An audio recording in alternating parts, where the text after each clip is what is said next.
What kind of training do local police really get? Now, the question arises from the recent death of a man in Metro's custody who died after being choked by an officer outside of the nation. Metro says that chokehold is not part of its training. But as 8 News Now reporter John Langler reports, officers have other ways to train outside of the department.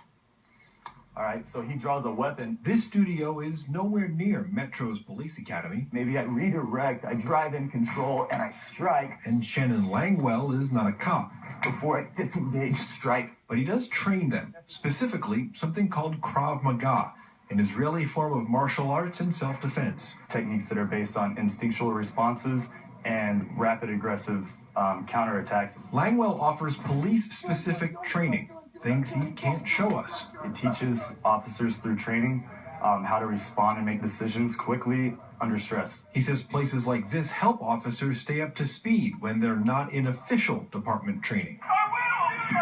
This encounter between Metro Officer Kenneth Lopera and suspect Tashi Brown brings the issue of all training into question. Specifically, the chokehold Lopera admitted he used, a rear naked choke. Metro said yesterday that maneuver isn't part of its training. Today, certified law enforcement instructors agreed no academy would teach that. Well, maybe, a choke comes on from the side. Neither would Langwell.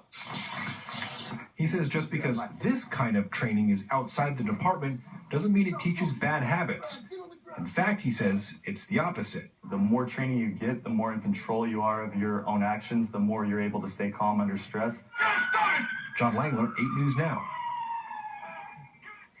Metro is one of the few departments in Nevada that allows officers to use certain forms of chokeholds on suspects. However, police need to be trained, and those records are audited at least once a year.